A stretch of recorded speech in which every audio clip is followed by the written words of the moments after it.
O apóstolo Paulo escreve a esses irmãos da cidade de Éfeso, hoje a atual Turquia, e ele escreve para alertar esses irmãos. Isso vai se desenrolar mais no capítulo 6, onde ele fala a respeito da armadura de Deus, mas como em todas as suas cartas, ele começa com fundo doutrinário, resolvendo problemas da comunidade, e depois vai fazer a aplicação dessa doutrina que ele apresentou diante desses problemas, uma conclusão de como a igreja deve agir.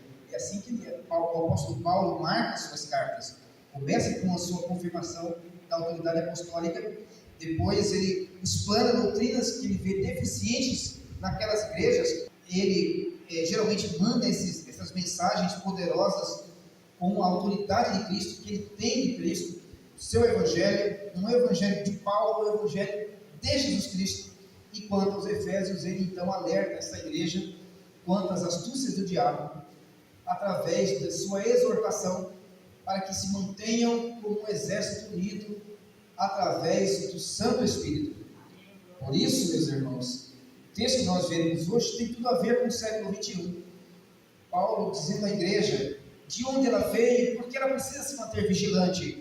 Hoje nós veremos em Efésios 2, tirados da morte para a vida através de Cristo Jesus. Aquela igreja fundada para ser luz tinha o risco de ser contaminada por vários tipos de disputas, inclusive um mundanismo constante querendo derrubá-la e afrontar sua fé e debilitar sua fé.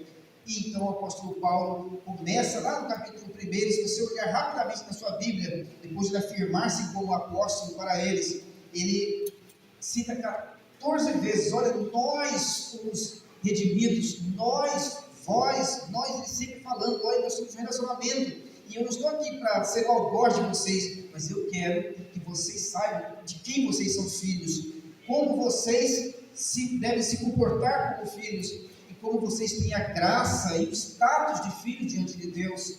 E então no capítulo 2, ele como que para e diz assim, eu quero dizer uma coisa para vocês, parem de disputar a respeito da liderança de judeus e gentios, quem tem proeminência. Eu quero mostrar para vocês de onde saiu e de onde Deus tirou essa massa de gente que está agora frequentando todas as igrejas que pertencem a este ministério cristão.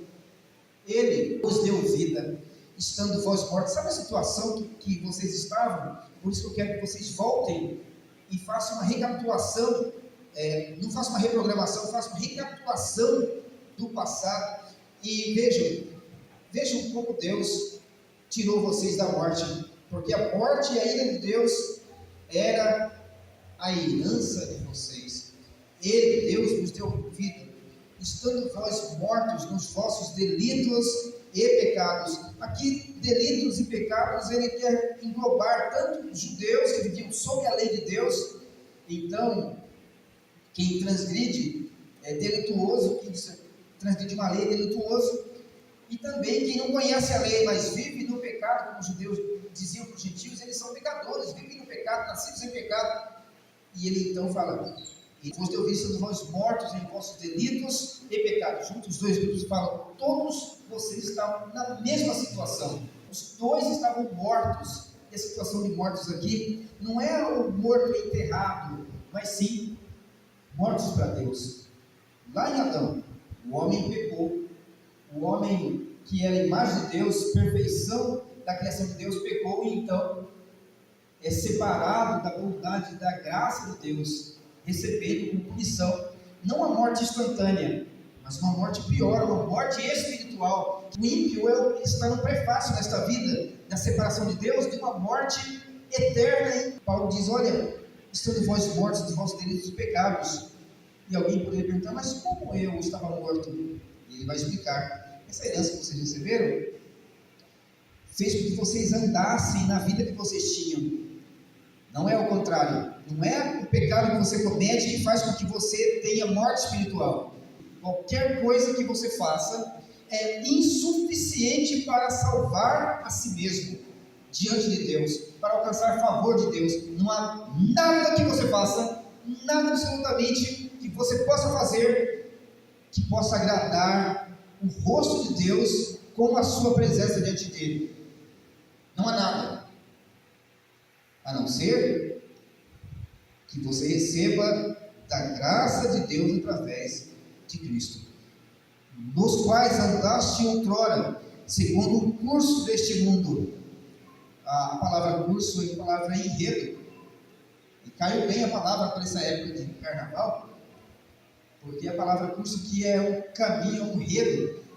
Em Caldas Novas existe um parque aquático, né, que tem um rio artificial. Quem já viu um parque aquático que você pula nele e ele tem umas correntes fortes, e você vai ali com suas crianças, quem tem criança, e de repente você começa a conversar e a correnteza vai te levando, você não percebe, quando você vê que você deu uma volta naquele rio, que é bem grande, é um rio artificial, com piso de cimento, né? E aquela corrente de água vai te levando, e você mal percebe, não sei, trechos que a correnteza é muito forte mesmo, você tem que levantar as crianças para o alto. Assim é o mundo. Quando você se mistura com o mundo, meus irmãos, mesmo que sem querer, ele vai te enredando, ele vai te levando, e é assim que é também quando você percebe que você está cedendo para mais coisas que o mundo faz e que você não fazia e que começa a fazer, porque está enredando junto com o mundo. E o curso deste mundo andastes, a palavra é frequentemente andava. Como é que você andou um dia? A sua vida era no pecado, a sua vida era uma vida de pecado, porque a sua natureza estava entregue à morte. Não é que você cometia pecados que desagradavam a Deus somente. A sua natureza, antes de Cristo, era uma natureza que na totalidade da sua existência, o seu respirar desagrada a Deus. É isso que ele está dizendo. Então, segundo o curso deste mundo, e quem é que comanda este mundo? O Senhor Jesus já havia dito nos evangelhos: olha, vamos sair daqui, porque o príncipe deste mundo está chegando. Ele não tem poder sobre mim, mas é necessário que assim aconteça.